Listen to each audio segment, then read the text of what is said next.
Thanks for coming back. It's a great place. 18 days ago, we had a very terrible day. We had a rough day. I will tell you, by all accounts, I should not be with you today. I should be with you. I want to thank all of the people of Pennsylvania for their extraordinary love and support. It is incredible. We're going to win this thing so big. Concerning everyone at Memorial Hospital, they were fantastic. Wow, they saw some pretty bad things. Thank you.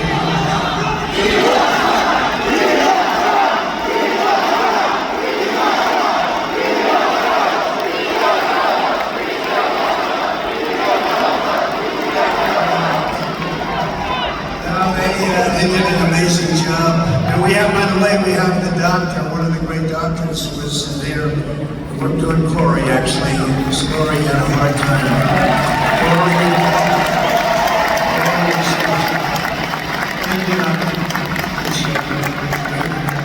Great doctors. The job they did. David Dutch and James Copenhagen was just incredible. And as you know, they brought them back from very, very seriously wounded. They were going to be maybe not with us. It was a group of us, but they are doing really well now. They're making it. They're going to be fine. I can be perfect, maybe, but who is? As we get older, who is? The doctors were so great. They had two great doctors also. Most of all, we left our memory to the brave firefighter who was so cruelly taken from us, Corey, compared to Corey.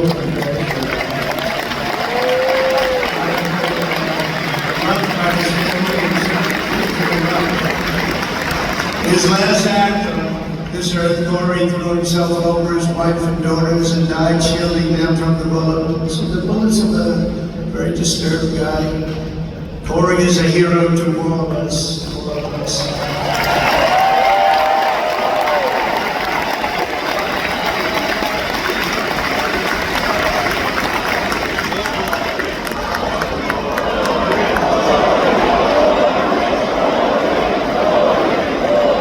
want to thank a friend of mine too. I'm not going to mention his name because he's pretty well known. And he came up to me, he said, would it be okay if I presented Corey's wife and family with a check?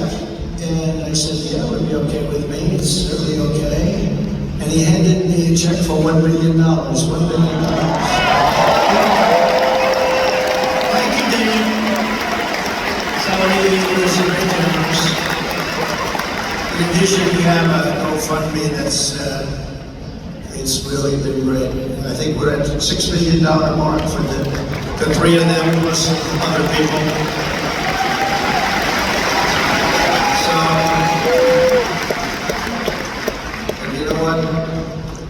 Corey's wife said, I'd rather have my husband. Isn't that good? I know a lot of wives that would not say that. I'm sorry. They would not say that. But no, it's a great family. He was a great man. He was a brave man. He saw what was happening and he jumped on top and they got hit. But we will carry Corey's spirit of love and devotion and patriotism with us for all time. And we will never forget Corey or his beautiful family. Maybe let's have a brief moment of silence in memory of Corey, great Pennsylvania.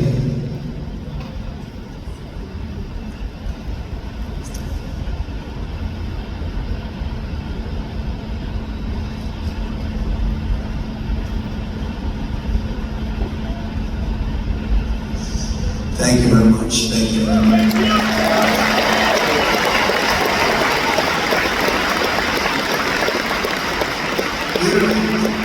That is the most quiet I have ever heard in a arena.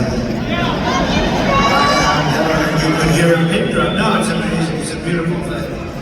In the wake of this heinous attack, we gather tonight more determined than ever. Our resolve is unbroken, and our will is undeterred. Nothing will stop us on our mission to make America great again. Nothing's going to stop us.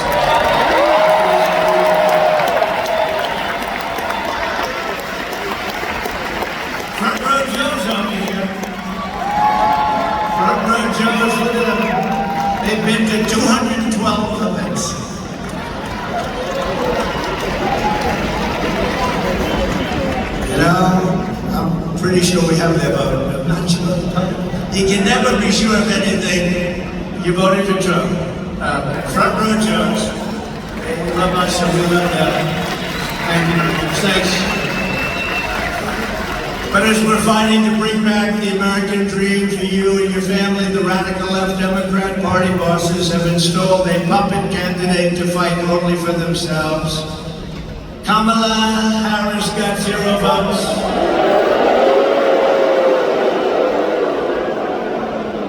She's totally scripted, owned, and controlled by the donors and the power brokers who created her campaign and who rip off our government and make billions and billions of dollars. They want to call them up and they want to deal with her. And I didn't deal like that. I never done like that. I didn't need the money. I said, no, I don't want to do that. I told a lot of guys that I like and some guys that I don't like, but very rich people, I just can't do that. I can't do that. They want to do the telephone systems. They want to do lots of little things like that.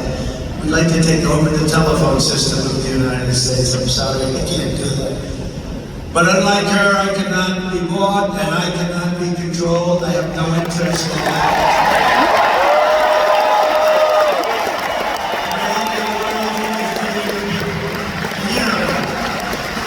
I could have access a nice easy life.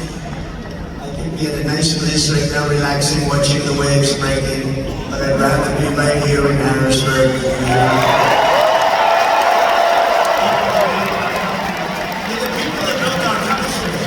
Some people don't like saying that. You are indeed the people that built the country. We have, no matter where we go, we have the most incredible people. After lying to the country for years about Joe Biden's mental and physical condition, Kamala is now being given a personality makeover. Don't forget, 4 weeks ago she was like considered the worst. Not smart, terrible, the worst vice president in history. He's the worst president we've ever had. But they were considered terrible. And all of a sudden, she's the new Margaret Thatcher. That happened. The great Margaret Thatcher. No, I don't think so. But you're gonna learn little things like defund the police. That doesn't work. Because everything about Kamala Harris rollout is phony and it's fake. Did you see when President Obama and Michelle called? Hello? Hello? Yes. Yes. Who is this? Oh, this is Michelle and Barack. Oh. So surprising. They got 4 cameras in front. Oh! I'm so surprised. It's on speakerphone. Listen, we just want to congratulate you on destroying Joe Biden. I mean, on winning the... Hey, is Joe Biden, was that the phoniest phone call you've ever seen? What do you think, Dan? What do you think? Dan is a great congressman. What do you think? Was that a phony phone? You wouldn't do it. You wouldn't get away. In your district, you wouldn't get away with it, would you? But she's a defund the police radical trying to pass herself off as a tough on crime prosecutor. She wasn't tough on crime. She's only tough on guys like me because they want to go after their political opponents. And we won the big case in Florida, and you see it good luck. And he had a similar case, but it was much worse, and he didn't have the Presidential Records Act.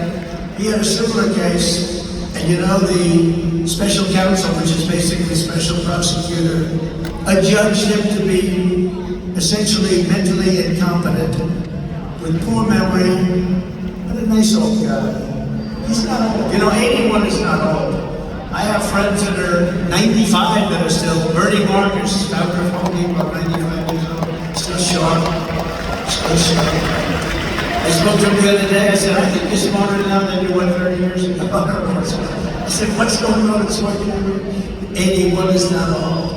And but he's different. He's a bad 81. He's a bad 81. And he's destroying our country. I'll tell you, she's worse than he is. She is actually worse than he is because she's a real radical left. He's a phony radical left. He didn't believe this stuff. He didn't believe in open borders, and she wants to open your borders. She wants to have all electric cars. She loves the all electric car mandate. She destroyed San Francisco. But she's the architect of the border invasion, trying to pretend she's strong on border security. She's now pretending that she was never called the border czar. She was called the border czar the first day. She's the border czar. And she never went. She actually went, you know, they say, they fact check me, anything I say is like they did. She actually went to a beautiful part of the border. I would love to take my first lady wife to have dinner. It was beautiful, very sad. She didn't go to the real border, did she, from Joe? She went to a nice little place, was there for a short period of time and left. So she's never really been to the border, and she's the borders our country's being invaded with people from prisons and people from mental institutions and terrorists. She's a failed vice president leading a failed administration while trying to convince you that she represents hope and change. Well, she does represent change. She wants to turn us into a communist country. That's what she does. She was voted the most unpopular vice president in history. That's hard for a vice president to be that unpopular, right? Just like Biden will go down as the single worst president in the history of our nation. The happiest man is Jimmy Carter. He's an old guy. He's an old guy, but he's happy because his administration is considered brilliant by comparison to this disaster. In her speech in Atlanta last night, Kamala Harris even tried to outbrand a new subject. Did you hear about it? If I ever did that, all of those people back there, look at all those cameras. Oh, when I go through hell, I have a week of hell if I had to try to do that. The contrast could not be more stark. On the one hand, you have a radical left puppet candidate who is fake. And on the other hand, you have a president who will fight.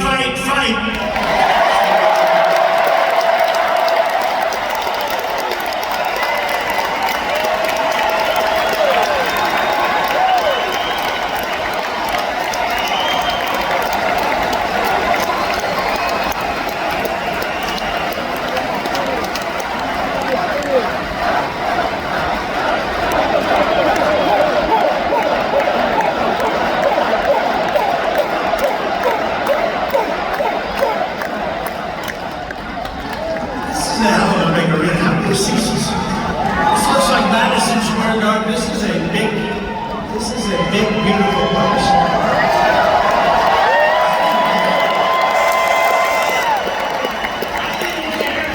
Although they prefer that we be in an arena, I don't know why. But we're not giving up the outdoor rallies. You know, all those people that we had to turn away today at an outdoor rally, you can have. We had 107,000 people show up in New Jersey. But you know, in the South Bronx, we had 25,000 people. It was like a love. South Bronx, tough place, but there was a lot of love. No matter how much Kamala Harris tries to change her image, she cannot change this fact. She is the most extreme liberal candidate in the history of our country by far. She's an extreme radical left lunatic. And you know, I've been saying for the last 6 months, I've been saying about politicians, because I really know politicians. Well, I've dealt with them on both sides. And, you know, then I said, let's do this. Thank you. But when a politician comes out early on with an idea like she wants to defund the police and all these other things she wants to do really badly, that's where they're at. They're going to be there eventually, right? Mike Kelly, stand up. Where's this guy? He used to stand up. He's my friend. He endorsed me in day one, right? Day one. He endorsed me before I was running. He said, that guy's got to run. I endorsed him. I didn't even run.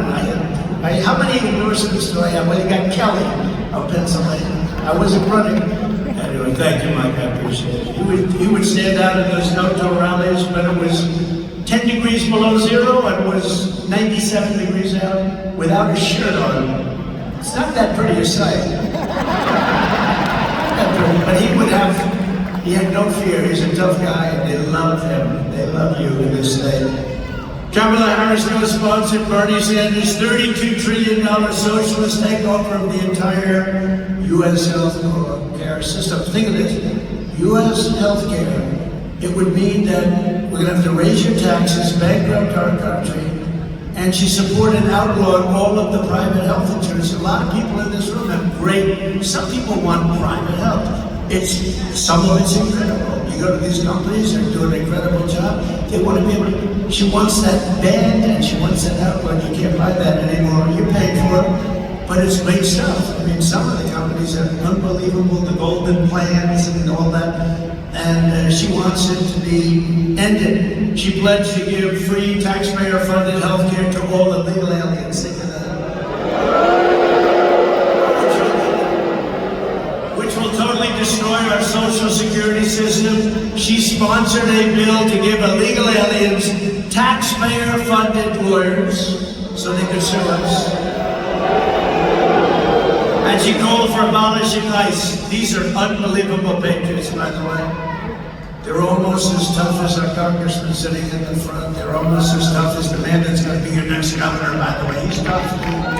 He's tough. He's a great military hero. And he'll come up. I'm allowed to have him up for a little while, but just a couple of minutes, right? He's great. He's great. And I hear you doing very well. You get ready, you're gonna knock them dead. She compared ICE agents to members of the KKK. She likened Border Patrol agents to practitioners of human slavery. We have a lot of those great people here tonight, like Brandon Judd, the head of the union. Paul, we have so many different people. And they didn't like that analogy too much. She voted in favor of deadly sanctuary cities numerous times. She supports open borders, that's all you'd have to hear. I think 2 words, they say, sure, go down the list. We have a list of 25 things. All you have to say is 2 things. Open borders, defund the police. The rest is all, but although she is going to kill Social Security, because by putting all of these illegal aliens into Social Security, it's dead. It's dead. She opposes even saying the words illegal alien and radical Islamic terrorists. She backs mass amnesty, and citizenship for all illegals. She supports mandatory gun confiscation. Would anybody mind, Mr. Congressman, would they mind having their guns ripped out of their arms as they enter their house? I don't think so. She said that 70 to 80% tax rate is, quote, a very bold idea, something that we have to discuss very seriously, she likes it. And all my life I've watched politicians, and they've always said, we will reduce your taxes, we will reduce your taxes, we will cut your taxes. They want to give you a tax increase of 5 times what you pay now. How the hell do you get elected? This country is so screwed up. Everything's backwards. We want open border, we want taxing. How do you like to be a politician? We want open borders, we want tax increases, we want all electric cars so that you can go 15 minutes before you charge it up. And for all the congressmen that are here, in the Midwest they built 8 charging stations. Now that is just like a gas pump with electricity coming out, just a charging terminal. It cost $9 million. Did you hear that, Mike? Did you hear that? Scott, he's another tough, we got tough congressmen. These are tough cookies, these Pennsylvania guys.